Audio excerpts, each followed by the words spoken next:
this is our bladder divertibility. This is a 66 years old male. He presented to us with chief complaint of frequency, poor flow of urine and incomplete evacuation of the urine for last 3 months.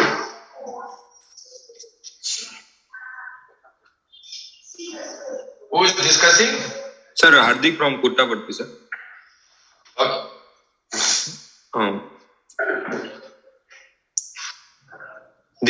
I want to know further about poor flow of urine, whether or incomplete evacuation since 3 months. Whether it is how is the flow means progressive in nature before he is able to pass and then gradually decreasing flow of the stream. So I want to know the further history in form of any history of hematuria, fever, any history of UTI. There is no history of hematuria, no history of UTI, and the urine flow is slowed down. There is no interruption or hesitancy. Okay. Hardik, can you organize your history a little better? Since this is lower tract symptoms, how would you organize a history of lower urinary tract symptoms?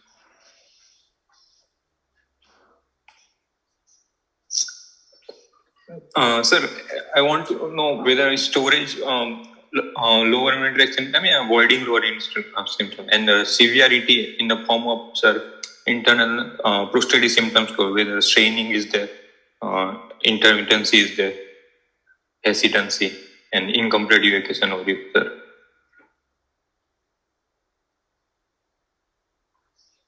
Yes, so storage symptoms, voiding symptoms. In the voiding symptoms, all you have to do is imagine him going to pass urine. And in the storage symptoms, of course, frequency, urgency, urgent continence, nocturia. And then you go on to burning micturition and hematuria. Now, if he comes with frequency, what is the first thing you ask?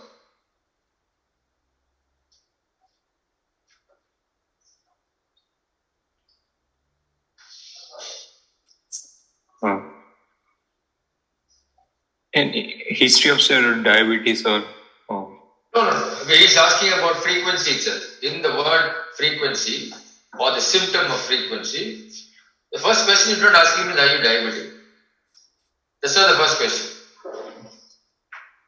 Sir, how much amount is void in each void amount of urine void in each, and how frequently is he was going for urination, means every hourly or? Okay. But yes, you will want to quantify the amount of urine he passes and then go on to his water intake. Yes. I would, if this much history was given to me, I would ask those additional questions. In this water intake, just a point that needs to be emphasized is that there are many people who, by force of habit, when they have frequency, they will immediately go to the toilet, then come back and drink some more water. Some people don't do that. Some people just keep on drinking water throughout the day. So you have to be very particular about your history, and then not only during the daytime but also at night. Okay, there are many people who pass urine, then keep a bottle of water and drink some more. Then again get up and pass some water, urine, and then drink some more water. So you have to delve into the history of these patients who do have frequency. And then, as Manish said, is it painless or painful frequency, and then go on to the other medical issues like diabetes and etc. Is the frequency accompanied by urgency and urgent continence? Okay.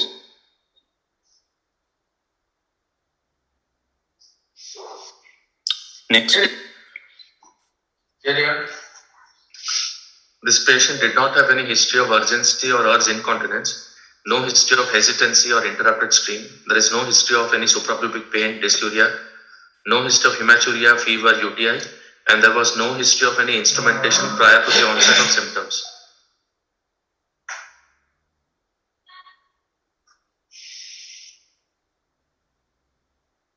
One month back, patient developed acute retention of urine, for which he was evaluated at a local hospital and was catheterized. The details which were available showed 700 ml urine was drained. This patient does not have any medical comorbidities, no past surgical history, and appetite and bowel habit normal. So what does this history so far point towards? So patient with poor storage and voiding, sir, and develop one episode of retention of urine. So Right. first, I would differential diagnosis in form of, sir. First is the benign enlargement of prostate, then vesical calculus, sir, urethral stricture, and carcinoma prostate. No. Where is all this diagnosis you're coming to? Huh? Prima facie, this history smacks of bladder outflow obstruction at 65. It is related to benign enlargement of the prostate. Full stop. That's it. At this moment, that's all you can say. Yes, somebody is obviously catheterized him, so there can't be a stricture. This fellow's got history only for 3 months. And he's got no pain at all. So how will a vesical calculus give rise to this problem? Hardeep, why a patient who was having poor flow suddenly go on that particular day into retention?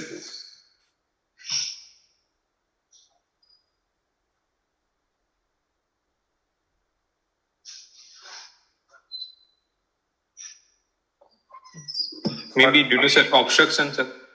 No, obstruction was there for so long. He was voiding with some residue. Why on particular day suddenly he goes?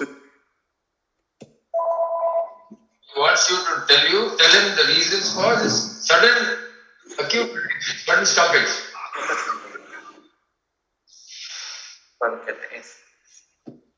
Maybe due to sir prostatic infection. But there was nothing to suggest infection here, no? Infection, sir. In form. Infection. All right. That's the pathology. That's a possible pathology. But any other reason, clinically, you're looking at clinical reasons.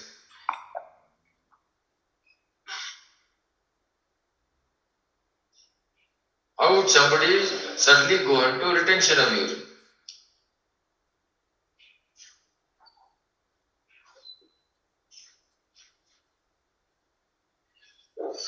You have never thought of it, or?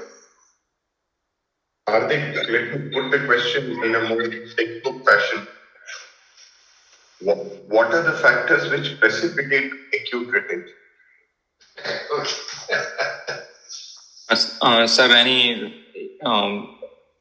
history of any anesthesia or any surgery that post-operative patient in the severe pain? This particular patient, man, Prabhu is talking about this particular patient. Did he have any anesthesia? No, sir, no. No, you specifically focus on this guy. You're answering Manish's question as a generality. You know, the question is related to this question, to this patient. Maybe he has taken, sir, excessive fluid. So what happened? So it precipitated, sir, retention. Okay. Any other reason? Any other reason as to on the same lines? You said he's taken excess fluid. If he has not taken excess fluid, then what?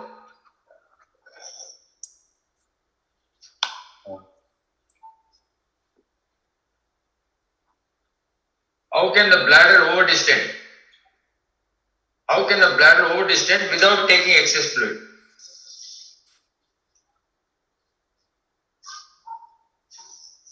Because, sir, poor stream is not able to completely evacuate the urine. And Prabhu already told you he may have had some residual urine. If you delay urination for some reason, suppose he has been traveling, he was busy with some meeting, we don't know all that. So delay in an over-distension of the bladder can precipitate acute retention. What other reason could be there? What other reason could have been there for this man to have gone into acute retention? Let us leave out vesical calculus because that's another pathology. Usually vesical calculi associated with BPH are bigger stones. But if you had a small stone coming down from the kidney and ureter, that would have caused some colic and all that earlier. No? So none of that history is there. What could be another reason as to why this fellow went in retention?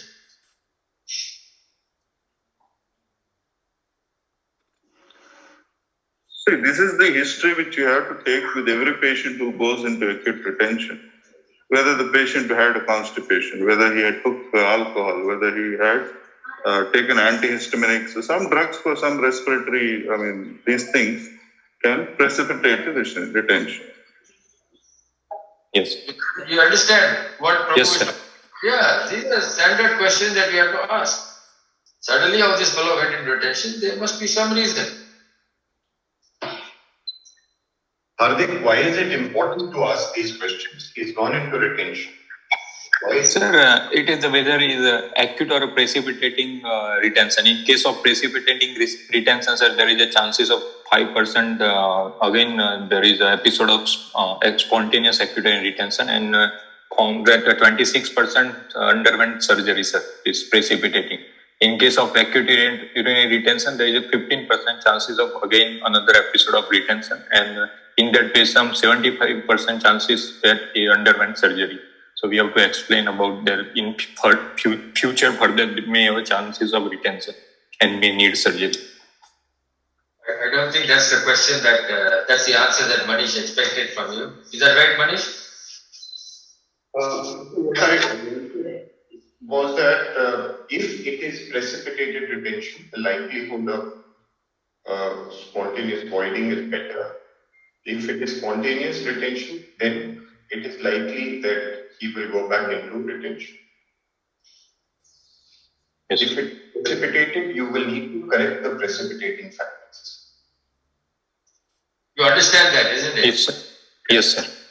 Trial voiding is likely to be successful if there was a factor in this patient's history which suggested that he went into retention, like constipation, drugs, alcohol, all this. Right. So, are there any criteria mentioned which you can predict that I will give him a successful trial void or I will not give a successful trial void, I will proceed with surgery? Any criteria mentioned?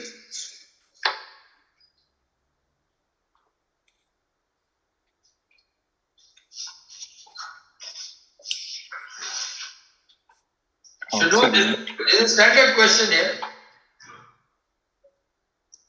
You want to phrase it differently, Manish? Textbook.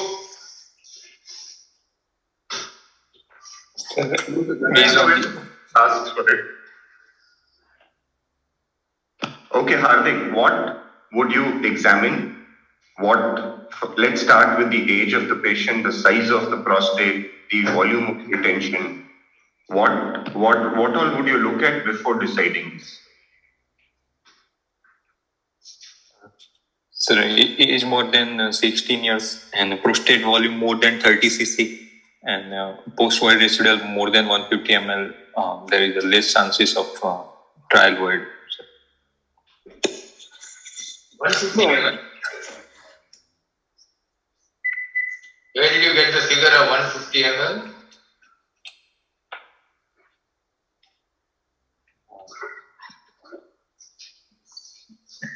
Sir. 150 ml, there are many patients who go around with BPH PVR of 100, 150 ml without knowing anything. They're still walking around.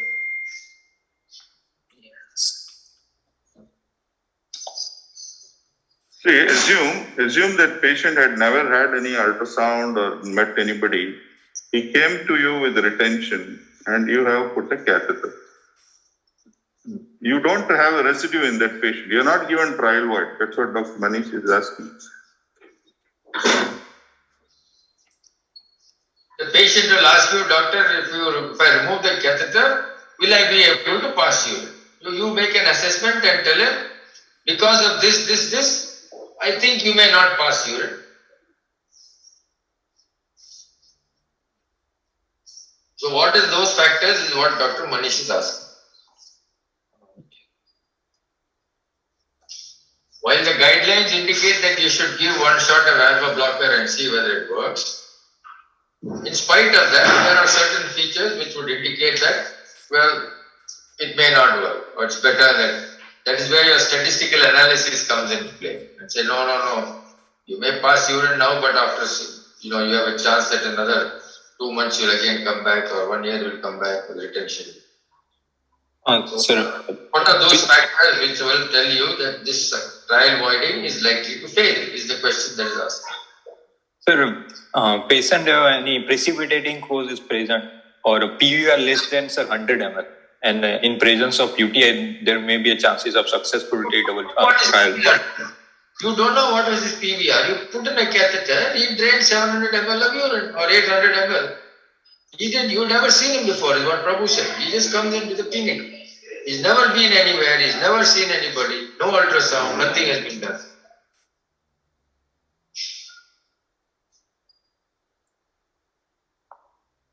All you have is this figure of how much urine came out when you put the catheter, and you have yourself in front of the patient.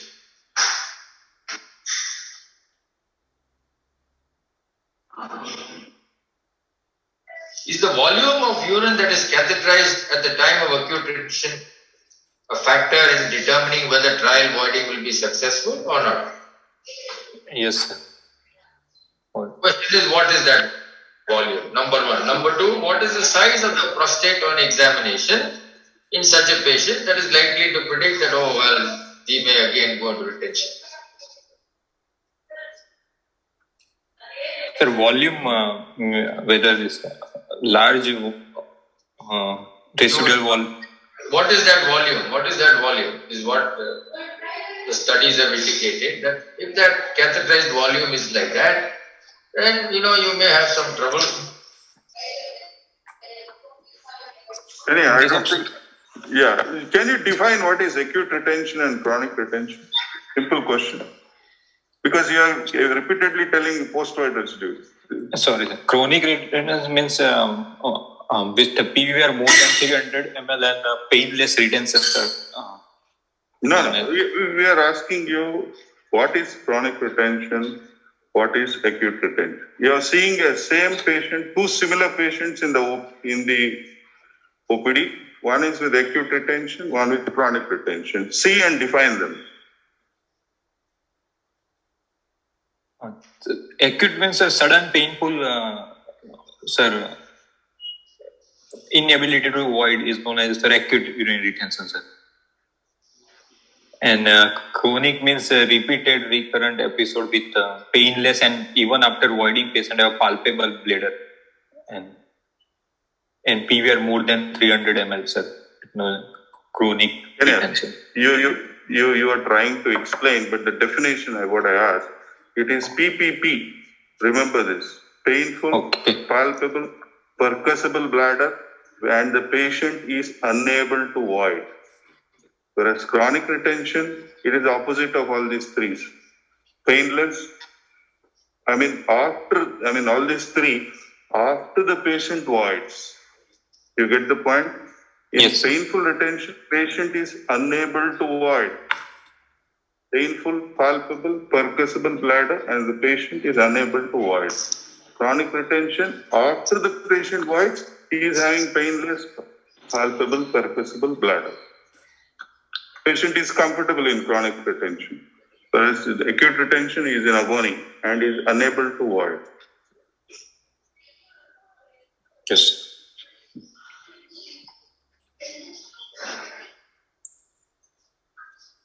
So repeatedly you are talking about post-void residue. Here the question was the amount of urine drained. So what is the amount which changes your management? Is there you can't say large, small, medium and all that. A value. Anything mentioned? You don't know? No, sorry, sir. Sorry, sir. No. Yeah, you tell what are the criteria, Dr. Sambal? Yes. Sir, if urine output is greater, Amount of urine amount of urine drain is greater than 1 liter, sir. Then what is the age? Age greater than 50, sir. 60, sir. 78. Okay, then what is the prostate size? 60. 60 years. 60, yeah. Large prostate, elderly age group, more than a liter of urine drained, then the chances of successful trial void will become less. So this patient comes to emergency, Hardik. So will you decide on the size of the prostate before you put a catheter, or after you put a catheter? What do you do? First, sir, Yeah, you have palpated the bladder using ER. You palpated bladder. Similarly, you examine extrinsic here. Then why don't you put a finger in the rectum and see? Assess the size of the gland.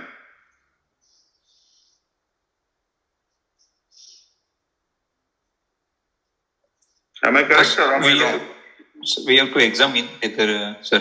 What Prabhu wants to know is, will you do a PR straight away on this patient when his bladder is full to assess his prostate before putting a catheter? Yes, sir. Yes, sir. To see whether, sir, enlarged prostate or any constipation, heart stool, or aspiration that causes retention. So we can get before the catheterization what is the factor that precipitates it. No, you're wrong. Okay? It's very difficult to examine a patient in acute retention. He is in agony. All right.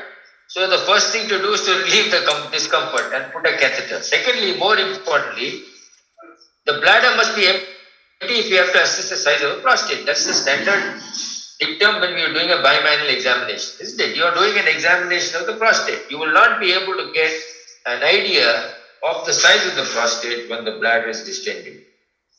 So you put a catheter, relieve this patient of his misery, and then you decide to do whatever you want to do with it. All right? Yes, thanks. See, all of us know what is acute retention, but remember, I will give you one more step ahead. The patient should get relieved of his pain after you relieve his retention. If it is not, your diagnosis is wrong. This is not mentioned anywhere, but remember this. We have had cases where you think he had retention, you have put a catheter, but the patient still has the same pain which he came with. Your diagnosis is wrong. Do you understand what I'm saying? Yes, sir. It might be something else. What could be that something else is the question.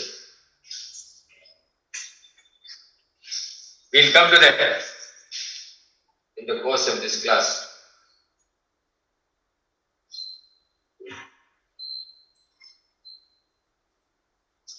Okay, carry on. I want to further say from drug history, any history of any medication is taking for this lower urinary tract symptom? No, we don't have. I mean, that's all the history. I mean, you're not trying to hide any history. If it was there, we would have told you. Proceed. Now, examination. Patient was conscious, alert, cooperative, and oriented to time, place, and person. Vitals were normal. Performance status CPOC 1. Pallor, interest, cyanosis, clubbing, edema, dehydration, all absent. Next.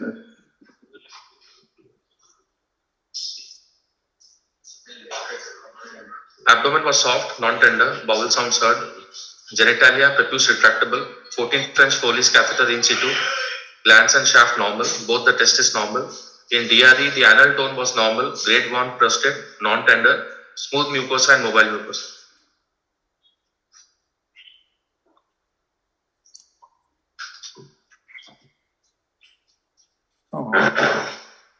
Sir, it is a only, sir, positive grade 1 prostate, sir. No more positive finding. And patient have 14 French Polish catheter, so there is no stricture now. Urethral stricture ruled out patient.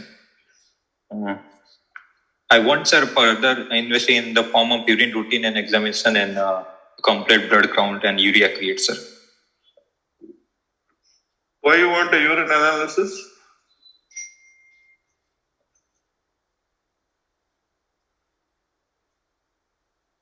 Sir,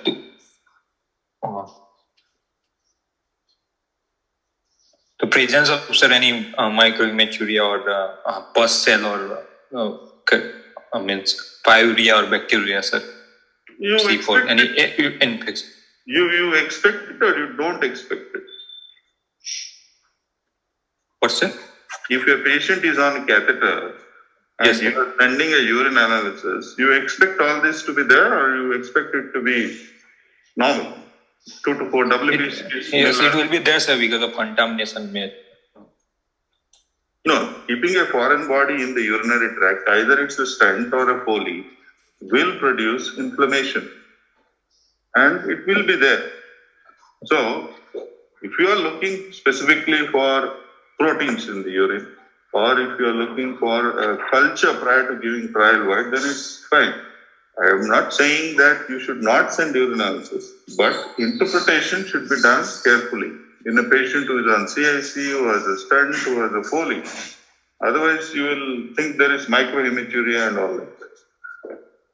Okay, anyhow, let us go to the normal.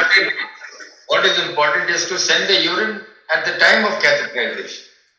You catheterize it, you send that urine for culture and well for analysis, not after you put it all and you come to the OPD after 3 days or something like that. That's a different thing. That's what Prabhu is talking about. Okay?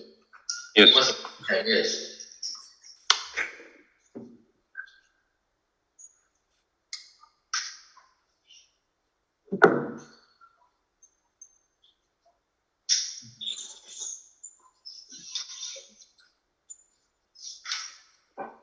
Appearance is cloudy and 1 plus protein is there with plenty pus cell and 8 to 10 RBC, sir.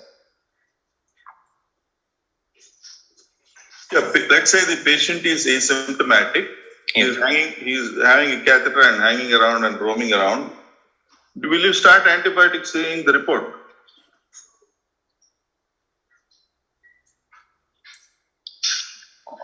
No, sir.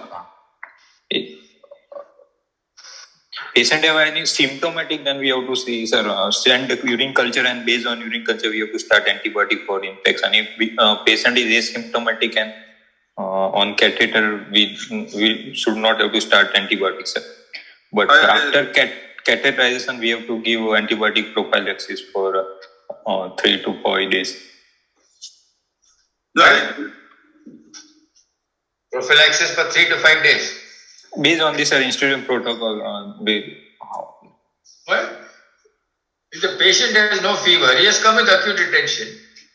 I concede that you give 1 dose of an antibiotic, catheterization. Do you continue to give antibiotic after that?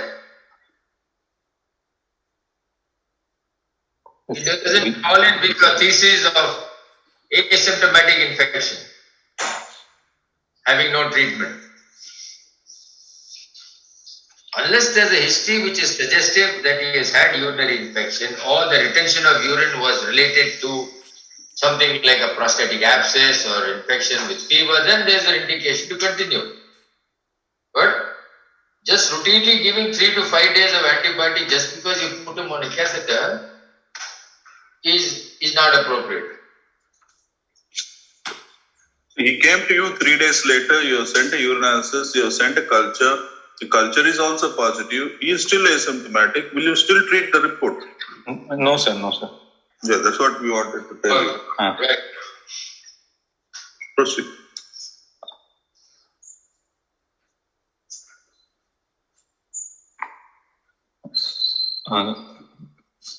In culture is substrate, no growth, sir. In culture. I want, sir, a USG abdomen pelvis and with post-void residual urine and X-ray KUB to rule out any vesical calculus with them. Why do you want that? This man is having LUTS for 3 months. He comes to you with acute retention of urine. You put in a catheter, you drain 700 ml. These are the value. Yes, sir. Means to see the prostate size and, sir, bladder wall thickness and any upper tract changes is there on it after putting catheter, sir. How will that help you? How will the ultrasound help you? Prostate size. You don't PR on him. They've said grade 1 prostate.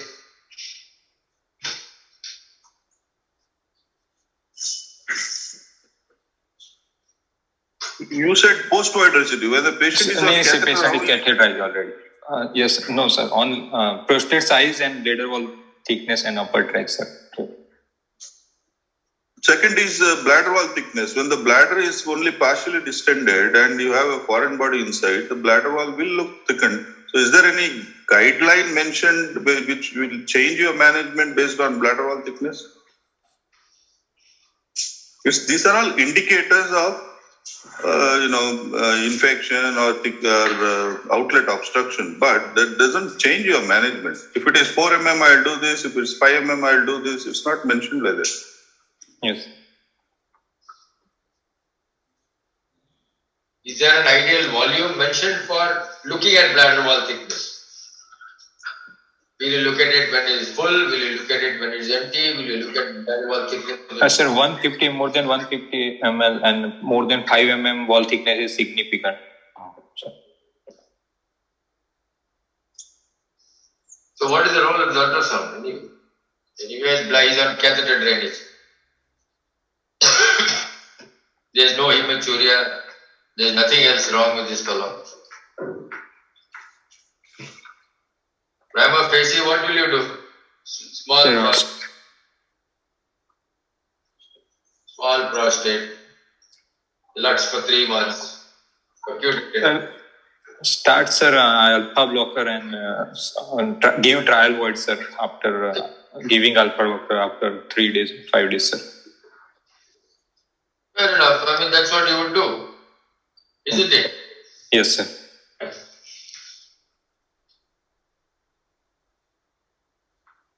So, what is the benefit of doing the ultrasound now? You wanted to ultrasound, KUB, this, that. What is the benefit?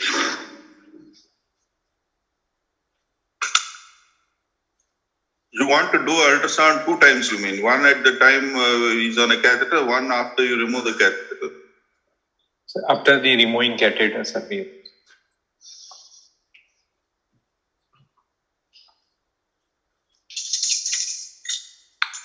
You want to start him on alpha blockers and Alpha blocker, sir, for 3 to 5 days, and then I will give a trial void, sir, whether it is successful and failed. If failed, then I will proceed with USG abdominal pelvis and see for PVR. If successful, then I will start on I do UFR and continue alpha blocker, sir.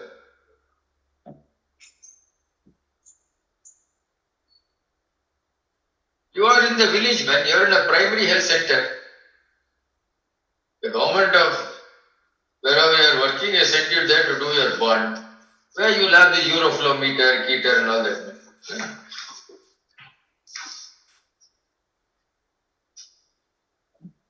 When you go to start your practice the first time, will you take all these gadgets with you? Or you will set up a shop and say, okay, come. This will be the first case that will come to you.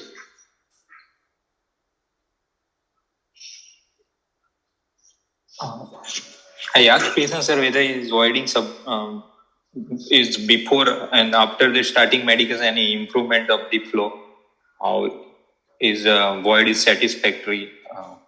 I was unable Subjectively. to void. No, correct. I was unable to void after removal. I passed urine.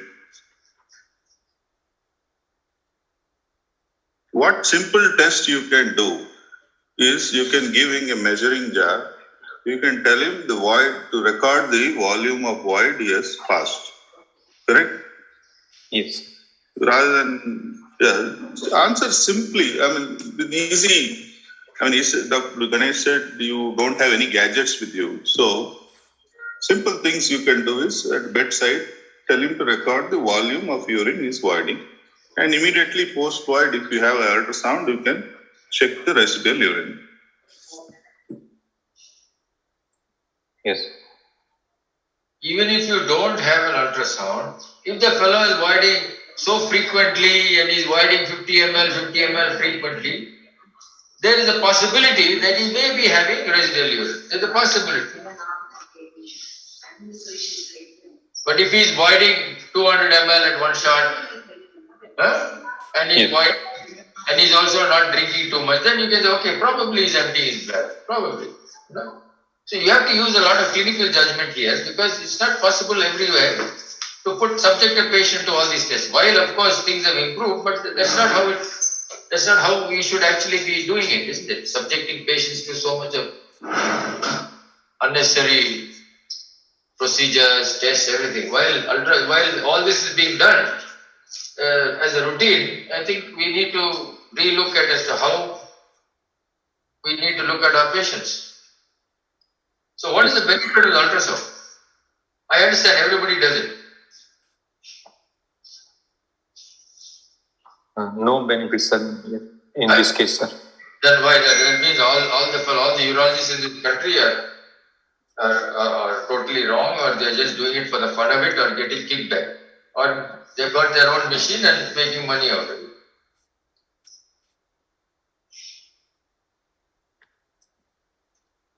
What is there in the ultrasound which could indicate to you that this man may have trouble or may not respond to alpha blocker therapy the way? Sir, median lobe enlargement we can see on ultrasound also. Yeah. Yes, sir. Yes, what is wrong? We know those factors. So that if there is a reason to do an ultrasound, this is probably the single most important reason. Incidentally, you may find that there is a vesical calculus, isn't it? Yes, sir. Yeah. If there is a vesical calculus, then you say, okay, this is maybe what we in the old days used to call the post-prostatic pouch, or in the sump of the bladder, and that has given rise to this secondary calculus, and there probably is residual urine here as a cause.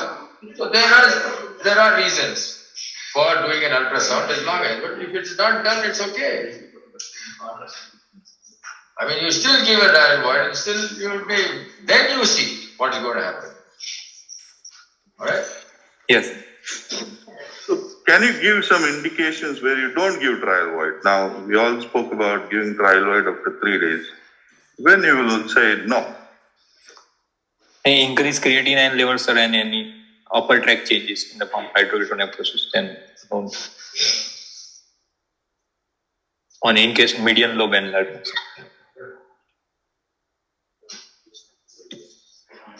So I'm listening. You are not at complete.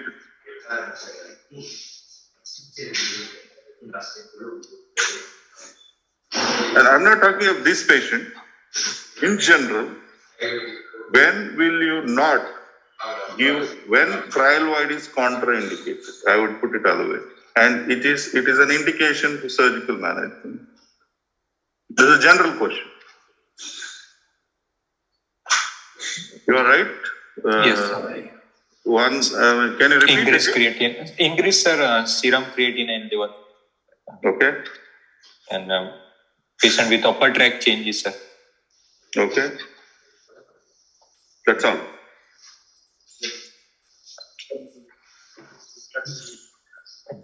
Median lobe enlargement, sir. Okay. These are absolute indications for TURP. I am giving you the biggest clue. If you don't tell, then you will not pass the exam. In case of hematuria, sir, and recurrent retention, sir, patient with a BP, with a vesical calculus, or Yeah. Anyhow, this is something you should know to answer, even if you told to answer this when you are sleeping. You just wake up and you should be able to answer this. So, one is refractory retention. That means whatever. Recurrent hematuria due to prostate. Okay. Renal failure which improves after, you said upper tract changes with raised creatinine, which improves after catheterization. Let's say it was 8 and it remains 8 after you catheter. Then you may not, all these things are set with some intention. If the creatinine remains high. Okay, renal failure due to BPH which improves after catheterization. yes, sir. Recurrent UTI or vesical calculus due to BPH. These are the 5 absolute indications. This is about 40-50 years old guidelines. So this will not change. These are absolute indications. If a patient had acute retention and you find any of these there, then you don't give a trial void after 3 days. If you find a bladder stone, you will have to operate on this fellow. You cannot say that we'll give a trial void. Yes. Okay, right.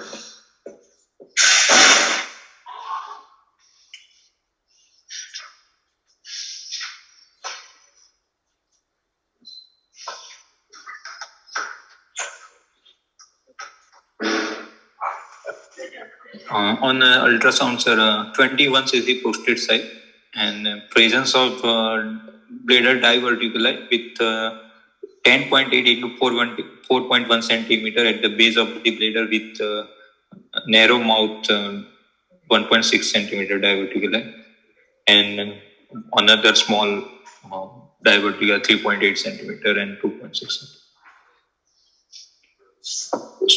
I think the report there is some problem. Now, if you see Now, catheterization, sir, there is no polish for. No, the post-void residue means patient has voided. Post-void residue. Yes. Right? Means Yes. patient is not on catheter, he has voided. Yes. Now, if you see the diverticular volume is mentioned as 135, residual urine mentioned as 113. Yes. So either it is 135 plus 113 or something wrong. And ideally, I would like to see what is the pre-void volume. Yes. Okay, anyhow, not mentioned. Suppose there is a diverticulum, will you change your management or you will continue with the trial void and other things?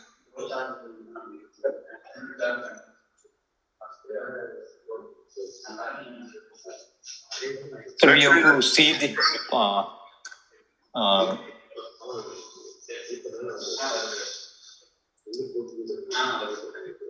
functional, sir, means whether diverticular is completely draining or not. After passing urine, if there is any post-void residual in diverticulum, is there or not? Is there? We have to see on, sir, ultrasound. If you look at natural history of BPH, a patient with diverticulum, is diverticulum good or bad?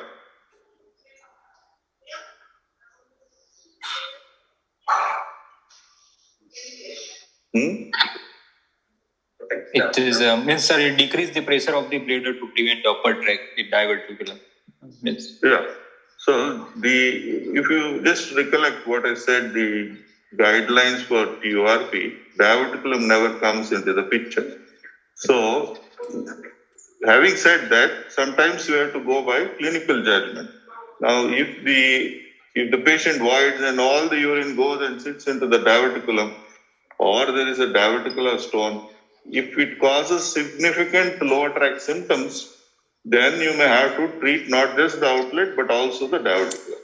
Yes. Otherwise, the standard is to treat the prostatic obstruction which has caused the diverticulum and then manage the diverticulum accordingly. The situation may be it's a 300, 400 cc diverticulum. Obviously, you will tackle both together. Otherwise, usually you manage the prostatic obstruction, the diverticulum, and then give the patient trial void and all that. If he is not having any bothersome symptoms, we continue with that. If it is still causing a large residue and causing a lot of lower tract symptoms, then you go and tackle the diverticulum. Yes, sir. So in these cases, it's better to have a MCU. Sir, MCU to see whether completely is diverticular is any residual is there or after voiding empty of the diverticle, there is a poor patient is able to completely evacuate the urine. You remember a question that Prabhu asked you sometime back? After putting in a catheter, the patient is still symptomatic in the acute. Remember he asked you, he said to put a catheter, pain goes away. Patient is relieved. If the patient is not relieved, and he still is having discomfort, you have to consider diverticulum as a possibility.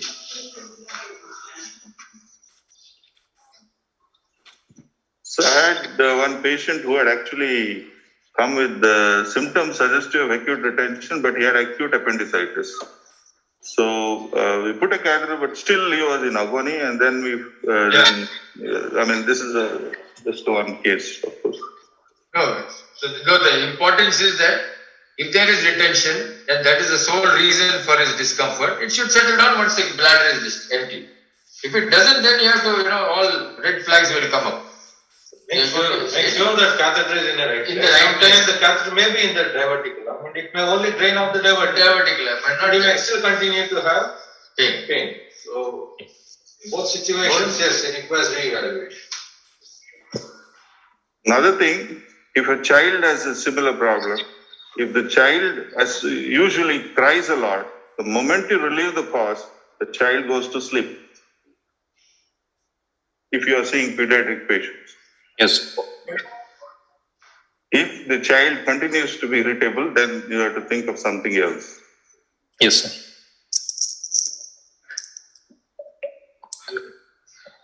I want, sir, PCUG, sir, voiding cystourethropy, to see the functional feature of the diverticula, sir, location, size, and whether it's completely emptying or not urine.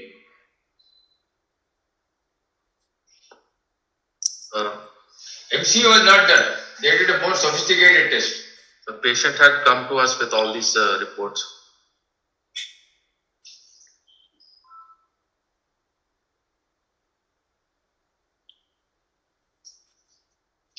So instead of MCU, they did something else.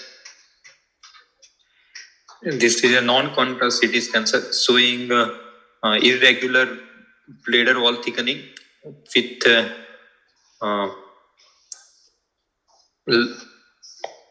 presence of large diverticuli over a left lateral wall, large with communicating with the bladder, sir. And no presence of any stone or no. And Foley's bulb is in situ, sir, in the bladder.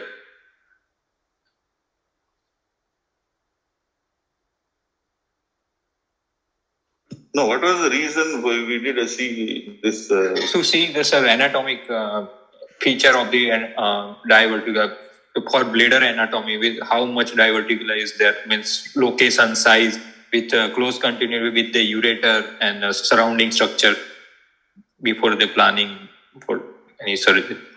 Are you happy with this, or you think that you want some more information? Or sir,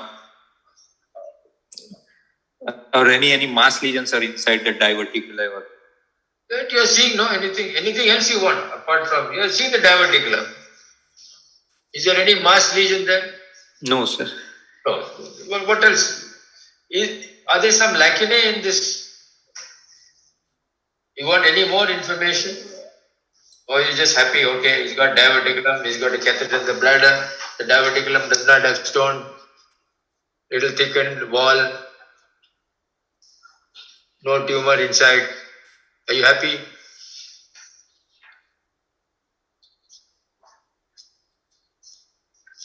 Upper tract is also I have to see, and sir, delay images. Very important, very important. Yes. Very important to know what's happening to the ureters. Are the ureters obstructed? If on the side that where the diverticulum is, Yeah. you could have bilateral obstruction because of, because of BPH, long-standing obstruction. Come on, you. Yes.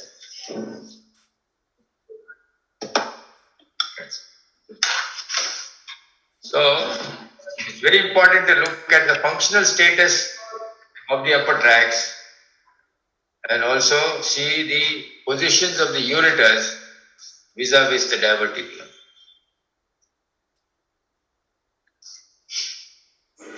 So ideally, you fill the bladder with the Foley and then remove the catheter, tell him to void and take a post-void, voiding and a post-void to see what is the amount of urine that goes into the diverticulum and all. Sometimes you'll have to take a lateral view if you're doing a X-ray or fluoroscopy. Yes. Any more images? You sent it on. No, sir, I've made the presentation. Right, so. Selected images. Okay.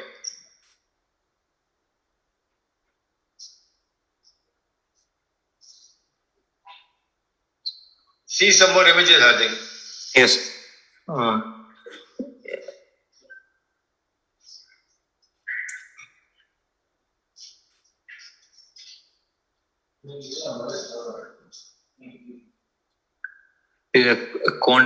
Sir, the presence of contrast in the bladder with and diverticulum, sir, where it is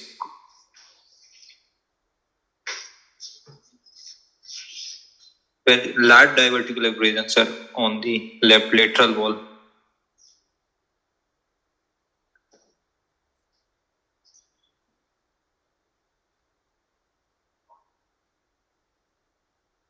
See some more cuts, man. Sir. It is better to ask for all the images that are available and then comment. Okay? You may have to change your view.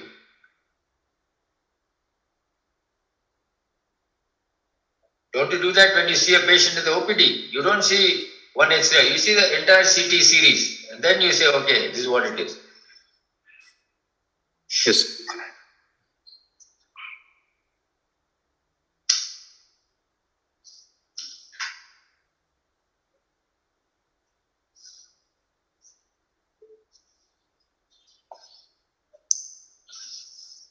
There is no, sir, any filling defect in the diverticular and the presence of foliage bulbs, and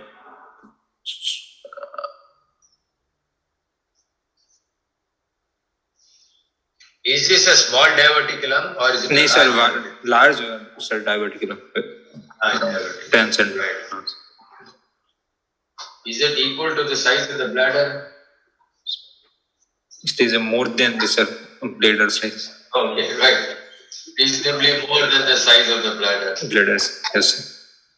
So then what are the thoughts that will go through your mind when you begin to see an image like this in a patient who presented with acute retention? What is the thought that should go through your mind?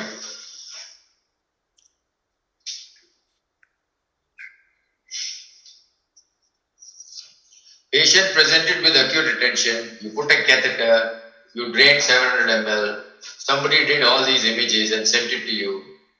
And now you've got to make a decision as to what you want to do. Yes, sir. How will you proceed?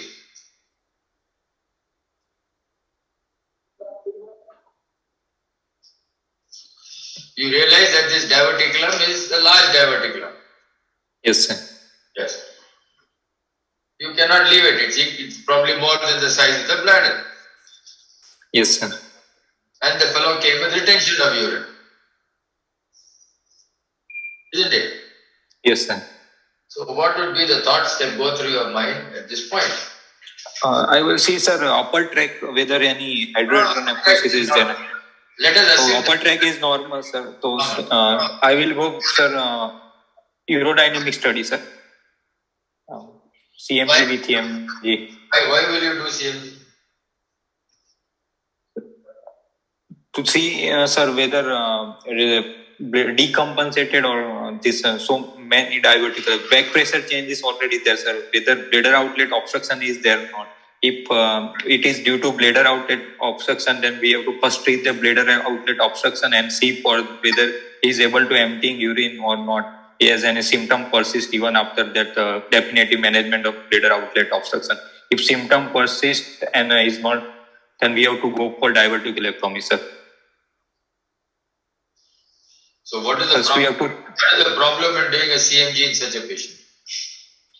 What could be the problem of doing a CMG in such a patient? It gives a false reading also, because urine will goes into the diverticulum, like so pressure. So what is that property of the diverticulum which does not help you to make a decision? Bladder contractility decrease in case of, sir, diverticulum due to pressure sink effect, sir. That is what we think. Isn't it? Yes. We don't know.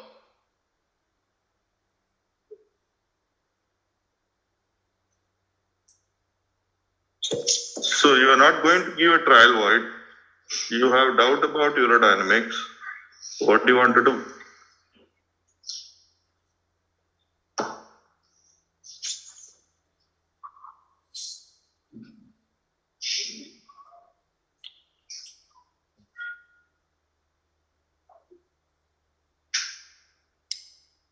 Will you do his prostate, number one, leave the diverticulum, and then see how he does, and then come back later on and then do the diverticulum?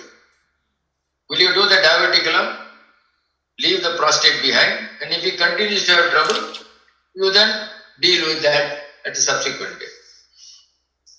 Or will you do the prostate and the diverticulum at the same time, assuming that the diverticulum is large and is as a consequence of BPH, and therefore treat both in one shot? Only three possibilities, isn't it? Yes, sir. So first I will explain to the patient. I will go for a definitive management of bladder, means BPS, sir. If I will explain that maybe chances of symptom persist and retention, then we have to go for it. What is the Sorry, feeling? sir? What is the feeling in this particular case? We just discussed it. It's a huge diverticulum, isn't it? Yes, sir. It's a huge diverticulum because of the size of the bladder. Yes. But sir, even after removing bladder diverticulum, if definitive was we not treat, then it may be chances of recurrence of that diverticulum. So You think this diverticulum cause retention? The diverticulum, by virtue of its size and everything else, will that cause retention? Like, sometimes in women a prolapse can give rise to voiding problems and retention. You think this diverticulum did that?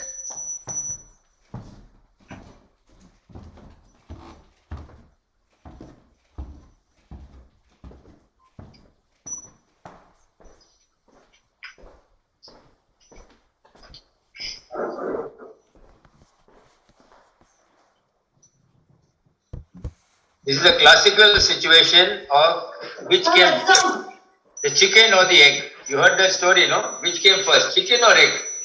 yes, sir. Yes. So, diverticulum with bladder outlet obstruction. Is the diverticulum the problem, or is it the bladder outlet obstruction the problem? The diverticulum, a primary diverticulum, and been there for a long time, and he has got BPH now because of his age. And because of BPH, that diverticulum enlarged in size and therefore is now reached a proportion that requires consideration for treatment. Or is the diverticulum a recent phenomenon as a consequence of long-standing bladder outflow obstruction? So there is.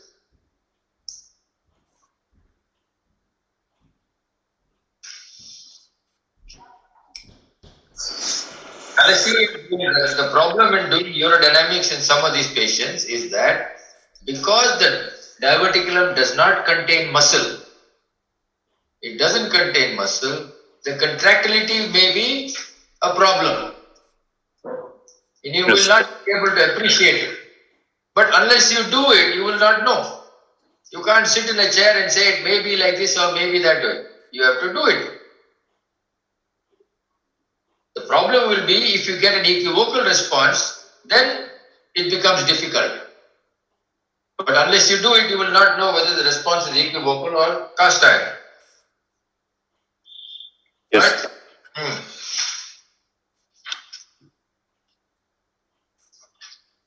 So what did you do now, Hardik? The ball is in your court. I will do, sir, UDS, sir, urodynamic study, to see the bladder contractility and compliance. Okay, show the next slide. Is there another slide? Yes. Okay, show that these are waste.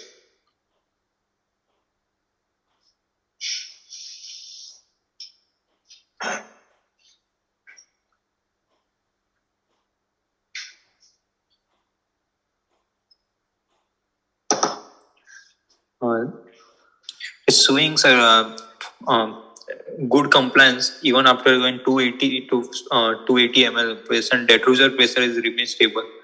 No any detrusor overactivity in filling phase. And during voiding, patient generate high PDET, sir, with low high pressure with a low poor flow, sir. You have around 10, sir, Qmax, and PDET at Qmax is around 80, sir. So what will you do? Associated also, sir, abdominal straining is there. P abdomen also around 70. So see, patient has, sir, high pressure and low flow, sir. So what will you do? What will you do? I will do, sir.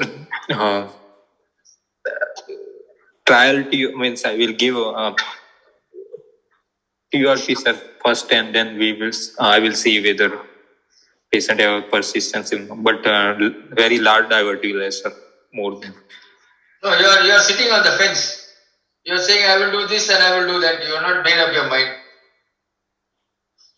See, the patient can actually sense from your body language and what you are saying whether he is believing you or and the rest of it. You have to say it with a degree of conviction.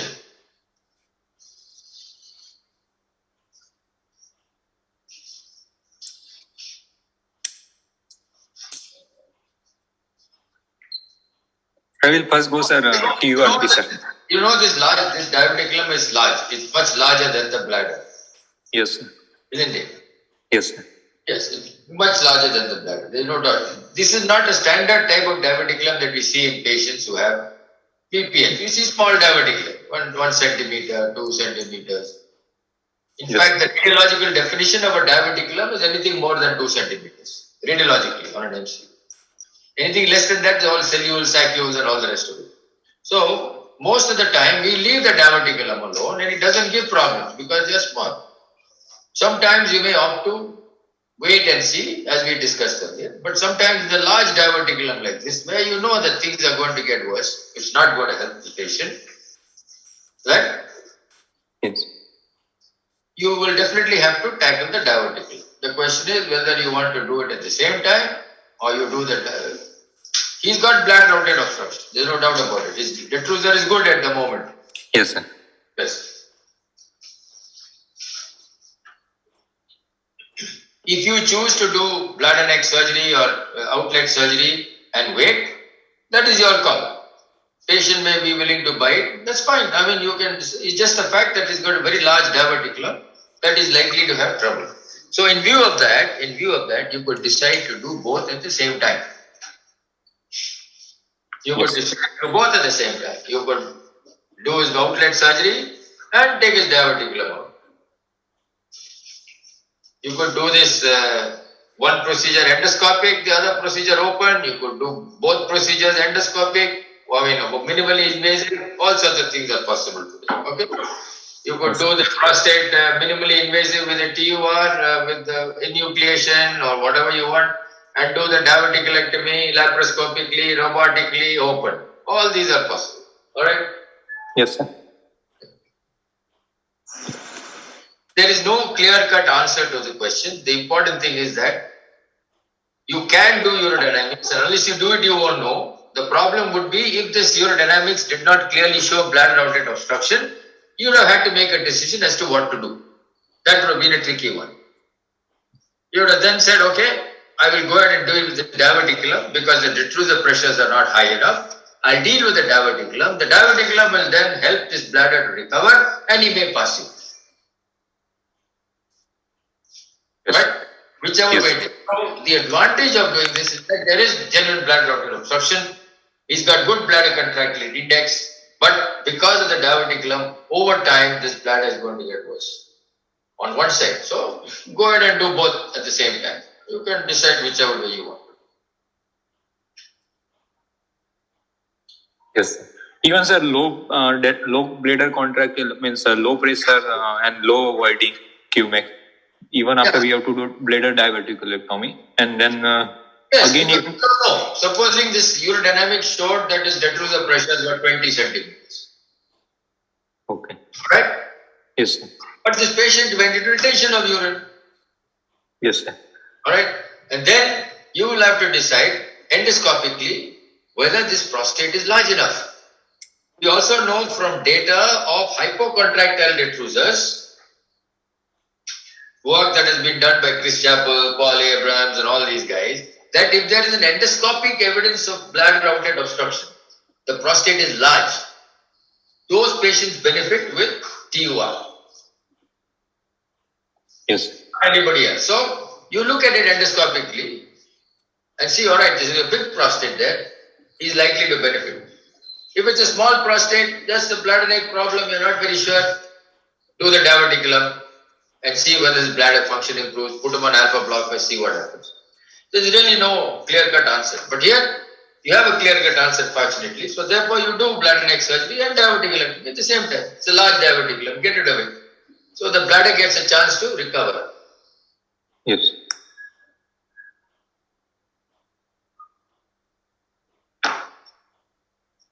Okay? Yes, sir. Yes. Right. Manish, Prabhu, anything else? No, sir, we'll send a question. Yeah. Okay. Which came first, chicken or the egg is the question. I didn't get that, sir. No, the question is which came first, the chicken or the egg story, which is first? Is it the diverticulum which was there, which got worse as a result of age and bladder outlet obstruction? That's a question we will never be able to answer. Unless we go back into this patient's history and find out whether he had any LUTs at all earlier, many years ago. Usually in children it happens, these are all congenital diverticulum. And they would have presented much earlier. So the chance that this is an acquired diverticulum is more likely. Why did it happen? It's such a small prostate. How long? He's only 65. So, we don't know the answers to that question.